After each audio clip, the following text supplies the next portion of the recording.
This is Babylon. Babylon was a massive city. This thing here is the river Euphrates. You know there was 4 big rivers in Genesis? The Pison, the Gihon, the Tigris, and the Euphrates. Today there are 2 rivers that are still called by those same names, the Tigris and the Euphrates. It's a massive river. They say that this city could withstand a 20-year siege. What's a siege? It's when you have a city and you surround the supply routes and you cut it off so no supplies can come in and out. But they said that if they did that for Babylon for 20 years, no one would be able to get into it. Because they have the whole river. Like, they don't care if an army's around them. We got fresh water, we got food, we got crops, we're fine. Babylon was, it was called one of the wonders of the ancient world. This is the Hanging Gardens of Babylon. This is an illustration. The Hanging Gardens of Babylon was, okay, we talked about Iraq earlier, right? Iraq is where Babylon is today. Is Iraq, what climate is it in? It's desert. The Hanging Gardens of Babylon was a tropical paradise suspended above the desert floor. This was a gift to one of King Nebuchadnezzar's wives. Now, he had more than one wife, but this was a rich city. This was called one of the seven wonders of the ancient world. I'll go back to later. The walls of the city were so thick that 2 chariots could race side by side on top of the wall. You've seen walls today, right? Like, have any of you been to China and seen the Great Wall of China? Okay, I was actually on the Great Wall of China, and you can fit 1 car on it, but not 2. But the walls of the city were double the thickness of the Great Wall of China. The gates of the city were 60 feet tall, made of solid brass. I want you to think that, like, this room is about 10 feet tall, okay? Like, the ceiling is lowered, but every floor is 10 feet, okay? So 60 feet means 6 stories tall, right? Now, when they say solid brass, where do you make something like that? You need a really big furnace in order to make doors 60 feet tall of solid brass. Do you ever hear about a giant furnace in Daniel that people got thrown into? That's Daniel chapter 6, if you haven't seen it. But these are massive doors. The Babylonians worshipped the sun. They had 2 temples, 60 miles in circumference. Let me pause for a second. So, how many degrees in a circle? 360. You know where that comes from? Babylon. Babylon used the sexagesimal system, which is base 60. And we use Babylonian stuff today. We follow this thing called New Year's Day, right? The first New Year's was celebrated in Babylon. How many seconds in a minute? 60. How many minutes in an hour? 60, right?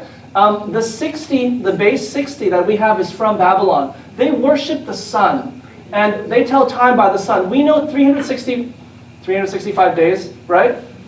For the earth to go around the sun. That's why they did New Year's Day, because they were worshiping the sun. So they had 2 temples that were 60 miles in circumference. Is that a big temple or a small temple? I don't know how long it takes to run around this church. How long do you think it takes to go around the whole church? 10 minutes?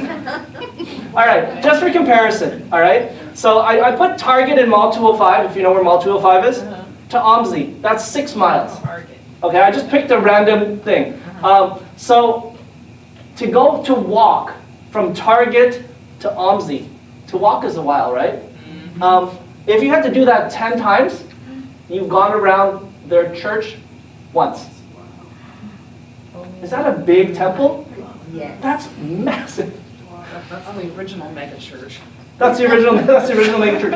And they were there for the sun. So, we talked about the Euphrates River. I talked about that. Sorry, this is me sharing before. Babylon can withstand a siege of 20 years. So Daniel goes up to Nebuchadnezzar and he says, "You, O king, are a king of kings. For the God of heaven has given you a kingdom, power, strength, and glory. And wherever the children of men dwell, or the beasts of the field or the birds of the air, he has given them into your hand, and has made you over them all, you are this head of gold. And like, that's a statement. But Babylon was one of the biggest and best empires that this world has ever seen. That's why Saddam Hussein wanted to be, that's why he idolized Nebuchadnezzar. Verse 39, but, Daniel 2 verse 39, but after you will arise another kingdom inferior to yours. What? Why would that happen? Then another kingdom, a kingdom of bronze, which shall rule over all the earth. So Babylon, this massive city, fell down in one night. What happened? Well, there were these two countries. There was the Medes and the Persians. And they decided to join forces and attack the Babylonian Empire. And what they did is they had their army dig an artificial lake. And they diverted the entire Euphrates River into the lake. And they went in through the river gate. Somebody had left the gate unlocked. They went in and they killed all the nobles, and in one night, Babylon fell. In Revelation, if we get to this later, or if you study it, you're going to find that there is the drying up of the river Euphrates in spiritual terms in Revelation to prepare the way for a rescue operation from the east, which is exactly what happened here, and which is exactly what Christ is going to do later on. But we'll come to that later. So Babylon fell in one night. There was writing on the wall. It said, Mene, Mene, Tekel Upharsin. Mene, God has numbered your kingdom and finished it. Tekel, you have been weighed in the balances and found wanting. Peres, your kingdom has been divided, and he has been given to the Medes and the Persians. And so Babylon fell in one night. So let's break this down. The image's head was of fine gold, and we know this is what? Babylon. The chest and arms of silver was the Medes and the Persians. The next thing, its belly and its thighs were of bronze. So after you, a third kingdom of bronze, which shall rule over the entire earth. So this was the guy who was leading Greece. His name was Alexander the Great. And how old was he? 25 years old. Some people think, oh, that's really old. Some people are like, no, that's a really young guy. No. It depends on the audience I'm with, right? If I'm with a bunch of teenagers, oh, he's old. But no, he was 25 years old, and he conquered most of the known world. You notice how like Babylon was up to here, right? But Greece stretched all the way down to the east. They said, let's step back. They said that when he got all the way to the edge of the east, he cried because there was nothing left to conquer. So how did he die, right? What happened to him? Well, have any of you seen this before? This is the Stanley Cup. Do you know what sport this is from? Ice hockey. Ice hockey, good. Some people know what it is. So on top of it, and you're going to see this everywhere, on top of it is called the Cup of Hercules, right? And that's that little trophy that you see everywhere. This is 1 liter. 1 liter. They say that Alexander the Great did one of two dumb things. Number one, they said that he drank this entire thing of 100% proof alcohol twice in one night, and he died of alcohol poisoning. Or he got bitten by a mosquito and he died of something related to the mosquito. But, I said that, alcohol poisoning and bitten by a mosquito. He didn't leave any heirs. His generals fought over who was going to take control. We'll cover that a little bit later. But the Greek Empire was not conquered by somebody else. Alexander died, and another empire rose. So the third empire, we went to Babylon, Medo-Persia, Greece was next. The fourth kingdom shall be as strong as iron, inasmuch as iron breaks in pieces and shatters everything, and like iron that crushes, that kingdom will break in pieces and crush all the others. So this is iron and bronze. If you take an iron sword and a bronze sword and you were to hit them together, what would happen? Which one would win? The iron sword. Iron. Iron will cut through bronze like butter. And the Romans had iron, and they used that to their advantage. They had this thing, in French this is called la tortue, the turtle, and these are called tower shields. They had tower shields there, tower shields on top and behind, and they would use spears, and they would march forward like that. Now, why do they put shields on top? To protect against? Volleys. Arrows, volleys of arrows, right? They use this with the iron they have to go and plow through every single one of the bronze weapons and armor. And so they conquered everybody and nothing could stop them. So iron crushed everything.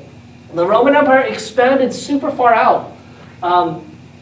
That's the greatest extent in AD 117. So Babylon, Medo-Persia, Greece, and then Rome. Right? When you saw the feet and toes, now let's go to the feet and toes, the bottom part of it. Where you saw the feet and toes, partially of potter's clay and partially of iron, the kingdom shall be divided. Yet the strength of iron shall be in it, just as you saw iron mixed with ceramic clay. And as you saw that the feet and the toes were partly of iron and partly of clay, the kingdom will be partly strong and partly fragile. And as you saw the iron mixed with ceramic clay, they will mingle themselves with the what? With the seed of men. But they will not adhere to one another, just as iron does not mix with clay. So, this was the Roman Empire. And something happened to the Roman Empire. It fell. But it didn't fall in one night. What happened is there were these tribes that started attacking them from the north. And they were vicious. And the Romans couldn't understand what they were saying. They heard them say, bar, bar, bar, bar, bar. And they called them barbarians. And they started overcoming places. And so the Anglo-Saxons, they attacked and they settled in a place that today is called England. The Franks attacked and settled in a place called France. There you go. The Alemanni settled here. The Lombards here. The Burgundians, the Visigoths, the Spain, the Suevi. They took over a lot of the major divisions of Europe today. This is how it was divided into 10. 3 of them got wiped out by the papacy. We're going to talk about that a little bit later. So Babylon, Medo-Persia, Greece, Rome, and divided Europe. That's the iron and clay. I'm going to come back to this if we have a little bit extra time, and I'll show you something extra. But I'll come back to that. As you saw iron mixed with ceramic clay, they will mingle with the seed of men. In Canada, in May, we have a day off on the third Monday. It's called Queen Victoria Day. I don't know if you celebrate that in North America, in the United States, but Queen Victoria is famous. If you went to Denmark, she was a matchmaker for a lot of the countries. And she decided, you know what, she married off Denmark, right? This is Denmark, this is the Queen of Sweden, the King of Sweden, King of Norway, King of Spain, the Princess of Prussia. Do you see how like these are from different nations? Yeah. She's like, you know what, if I marry my daughters and my nephews and my nieces to each other, we're going to stop the fighting. Did that stop? Yeah, no. That did not. It says, but they will not adhere to one another, just as iron does not mix with clay. These people tried to unite Europe also. Who's this guy? Hitler. He tried to unite all of Europe under the Third Kingdom, the Third Reich in German. Did Hitler succeed? No. No. This is Charlemagne. He tried to unite all of Europe. This is who? Napoleon, right? He's from where? He's from France, right? This is the United Nations. The United Nations try to have all of Europe together. Is the United Nations, does that all of Europe? No. It's not, right? They tried to get all the nations to adopt the euro. Did that happen? No. It didn't happen. They tried to unite Europe. The Bible says they will try to adhere to one another, but iron does not mix with clay. They will not succeed. A few years ago, I read this book. This is the true story of this guy named Frank Hazel. This is by Susie Hazel-Mundy. This is his, I forget if it's his daughter or I think it's his granddaughter. But this is the true story. He was a Seventh-day Adventist coal porter, so he's a guy that sold books. And he was working in Germany when they were conscripting for the Nazis. And he got conscripted to work as a sharpshooter among the ranks of the Nazis. Now, one thing you should know about Seventh-day Adventists is that Seventh-day Adventists don't eat what? We don't eat pork. And don't and keep the what day holy? Sabbath. The Sabbath day, right? Now, if you are in the Nazi army and you are not eating, and they're going against the Jewish people, and you are not eating pork, and you are trying to keep the Sabbath holy, how dangerous is that? That's pretty dangerous, right? he also made a commitment with God. He's like, I'm not going to actually shoot anybody. And so he didn't actually shoot anybody during the war. You can read about this in this book. I'm not going to spoil the book for you. But I want to tell you a story that happened in it. So one day he gets a knock at his door. And they said, Herr Hazel, or Mr. Hazel, our commanding officer wants to see you. And he's like, what did I do wrong? What did I do wrong? So he goes to the commanding officer and he says, sir, you wanted to see me? And he said, yes, we have heard that you are speaking treason. We heard people say that you don't believe Hitler will win the war. Where are you getting this from? And he's like, oh, I can show you that. It's from my Bible. The commanding officer's like, what? I study the Bible. I'm a Christian. What are you talking about? And he opens it. He's like, come, let me show you. He opens it to Daniel chapter 2. And he goes through this same prophecy. And he says, you see this? It says, they will not adhere to one another. Hitler will not unite. God said it in the Bible. The commanding officer said, I need to think about this. You may go. Nothing happened. And for 2 weeks, am I in trouble? Did something happen? What's going to happen to me? And then he hears another knock at his door. And they say, hey, the commanding officer wants to see you again. And he goes back the second time, and he's there, but there's 2 other people in the room. And they're dressed pretty nicely. And the commanding officer says, Frank, I want you to tell me the same story again. Say it the exact same way. Don't leave anything out. I want these 2 men to hear your story too. He's like, God, please help me to know what to say. And he goes through Daniel 2 a second time.